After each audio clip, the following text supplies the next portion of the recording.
12월 14일 월요일입니다. 새벽기도 시간에 하나님께서 우리에게 주시는 말씀은 창세기 17장 1절에서 27절 말씀입니다. 제가 봉독하도록 하겠습니다.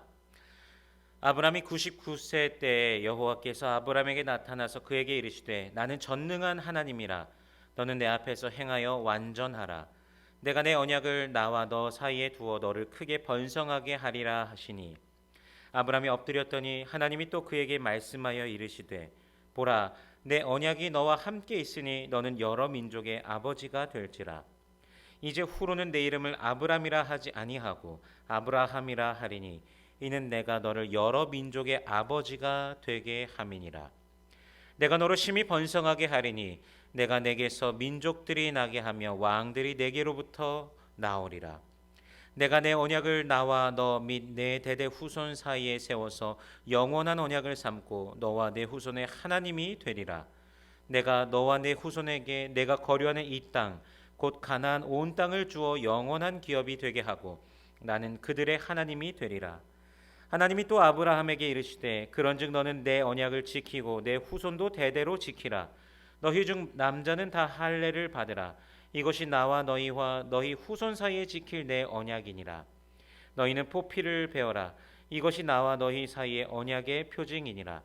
너희의 대대로 모든 남자는 집에서 난 자나 또는 너희 자손이 아니라 이방 사람에게서 돈으로 산 자를 막론하고 난 지 8일 만에 할례를 받을 것이라. 너희 집에서 난 자든지 너희 돈으로 산 자든지 할례를 받아야 하리니 이에 내 언약이 너희 살에 있어 영원한 언약이 되려니와. 할례를 받지 아니한 남자 곧 그 포피를 베지 아니한 자는 백성 중에서 끊어지리니 그가 내 언약을 배반하였음이니라. 하나님이 또 아브라함에게 이르시되 내 아내 사레는 이름을 사레라 하지 말고 사라라 하라. 내가 그에게 복을 주어 그가 내게 아들을 낳아 주게 하며 내가 그에게 복을 주어 그를 여러 민족의 어머니가 되게 하리니 민족의 여러 왕이 그에게서 나리라. 아브라함이 엎드려 웃으며 마음속으로 이르되 100세 된 사람이 어찌 자식을 낳을까? 사라는 90세니 어찌 출산하리요 하고, 아브라함이 이에 하나님께 아뢰되 이스마엘이나 하나님 앞에 살기를 원하나이다. 하나님이 이르시되 아니라 내 아내 사라가 내게 아들을 낳으리니 너는 그 이름을 이삭이라 하라. 내가 그와 내 언약을 세우리니 그의 후손에게 영원한 언약이 되리라. 이스마엘에 대하여는 내가 내 말을 들었나니 내가 그에게 복을 주어 그를 매우 크게 생육하고 번성하게 할지라. 그가 12두령을 낳으리니 내가 그를 큰 나라가 되게 하려니와. 내 언약은 내가 내년 이 시기에 사라가 내게 낳을 이삭과 세우리라. 하나님이 아브라함과 말씀을 마치시고 그를 떠나 올라가셨더라. 이에 아브라함이 하나님이 자기에게 말씀하신 대로 이날에 그 아들 이스마엘과 집에서 태어난 모든 자와 돈으로 산 모든 자 곧 아브라함의 집 사람 중 모든 남자를 데려다가 그 포피를 베었으니, 아브라함이 그의 포피를 벤 때는 99세였고 그의 아들 이스마엘이 그의 포피를 벤 때는 13세였더라. 그날에 아브라함과 그 아들 이스마엘이 할례를 받았고 그 집의 모든 남자 곧 집에서 태어난 자와 돈으로 이방 사람에게서 사온 자가 다 그와 함께 할례를 받았더라. 아멘. 12장에서 아브라함에게 나타나셨던 그 하나님께서 지금 15장에서 다시금 나타나셔 아브라함과의 언약을 확증하셨지만 16장을 통해 보았듯이 언약에 대한 의심은 하갈을 통해서 이스마엘을 출산하는 결과를 낳게 됩니다. 그 후 13년이 지나게 됩니다. 꽤 오랜 시간입니다. 지금으로 보면 아이를 출산하고 자라서 중학교에 들어가는 나이가 된 것입니다. 그리고 이제 아브라함은 99세의 나이가 됩니다. 아브라함은 나의 상속자는 이스마엘이다라고 생각하며 살았을 것입니다. 그러나 그런 아브라함에게 하나님께서 13년 만에 나타나셔서 던지시는 첫 번째 말씀이 나는 전능한 하나님이라. 너는 내 앞에서 행하여 완전하라. 15장에서 나타나셨을 때는 큰 민족들과의 전쟁 후에 그 전쟁 후유증 또는 그 두려움 속에 있을 법한 그 아브라함에게 나는 너의 방패요 지극히 큰 상급이니라 이렇게 나타나셨던 하나님께서 이번에는 전능한 하나님이다라고 말씀하시는 겁니다. 하나님께서는 비록 우리의 눈에는 보이지 않지만 우리의 마음 깊은 곳까지 감찰하시고 모든 상황을 다 알고 계시며 포기의 순간에 필요의 순간에 나타나셔서 가장 약한 부분을 그분의 강함으로 채워주시며 능력으로 채우시는 분이십니다. 99세의 내가 더 이상 무엇을 하겠냐 이렇게 생각하면서 상속자는 이스마엘이라고 여기며 살아왔을 아브라함에게죠.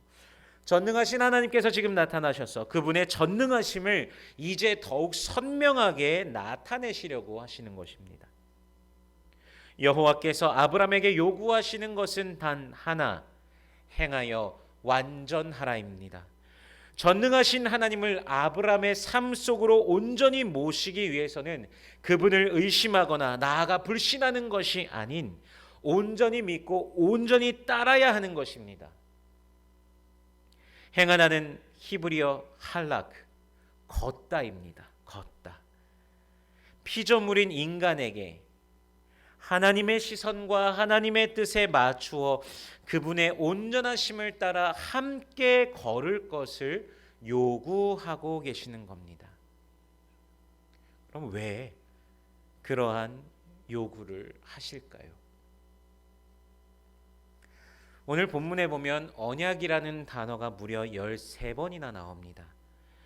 이전에는 너에게 많은 자손이 있을 것이다, 큰 민족을 이룰 것이다 라고 청사진을 보여주셨던 하나님께서 오늘 본문에서는 구체적으로 크게 번성하고 민족들이 나오고 왕들이 나온다고 말씀하시면서 그 언약을 구체화하십니다. 그의 이름도 여러 민족의 아버지라는 뜻을 가진 아브라함으로 바꾸십니다. 그가 번성하게 되고 그의 후손과도 함께 할 것임을 확실하게 말씀하십니다. 하나님의 확고한 언약은 곧 축복이며 아브라함에게 그리고 우리에게 요구하시는 것은 행하여 완전하라입니다. 하나님께서는 사라의 이름도 사라로 바꾸십니다. 사라가 자녀를 낳게 될 것이며 사라가 낳은 아들을 통해 그 후손이 여러 왕들이 계속해서 나오게 될 것이라고 하십니다. 그러나 아브라함은 그 중대한 언약의 재확증 과정 속에서 마음속으로 어찌 100세 된 남자가 자식을 낳고 90세 된 여인이 출산하겠느냐 하며 마음속으로 웃습니다. 이스마엘이나 하나님 앞에 살기를 원한다고 오히려 그렇게 구합니다. 아브라함의 이 말에도 하나님께서는 응답하셔서 이스마엘도 생육하고 번성하게 하며 12두령을 낳고 큰 나라가 되게 할 것이라고 약속하십니다. 사라가 낳을 자를 통하여서는 민족의 여러 왕, 원어에 보면 말락으로 되어 있습니다. 여러 왕이 나게 되지만 이스마엘의 후손들은 왕이 아닌 두령, 히브리어로 나시, 즉 높은 지위, 귀족 정도를 의미합니다. 분명한 것은 하나님께서는 우리가 실수한다고 그것을 멸시하고 경멸하시는 것이 아닌 긍휼과 자비를 베풀어 주시고 그것을 통해서도 복을 주십니다. 그러나 하나님께서 준비해 두신 축복에 비하면은 아무것도 아닌 것들입니다. 우리의 시선은 하나님께서 나를 향해 원하시는 것, 바라시는 것을 향하여서 분명하게 있어야 합니다. 이제 아브라함은 아브라함이 되었습니다. 하나님께서 올라가시고 난 후 행하여 완전하라 하신 말씀 그대로 언약의 표징 할례를 하라고 하신 아브라함, 이스마엘, 그 집에 있는 그 집에서 태어난 모든 남자, 돈 주고 사온 모든 남자를 데려다가 할례를 행합니다. 15장에서 하나님께서는 횃불로 쪼개놓은 동물 사이로 지나가시며 그 언약의 증표를 보이시고 17장에서 할례로 인간의 몸에 언약의 증표를 새기셨습니다. 오늘날에 우리에게는 예수 그리스도의 십자가로 그 피로 새 언약을 세우셨고 우리는 믿음으로 그것에 화답합니다. 할례하였다고 하지만 말씀에 순종하며 행하여야 할 그리고 완전해야 할 이스라엘은 까마득히 그 언약의 본질은 잊어버리고 축복만을 바라면서 살았습니다.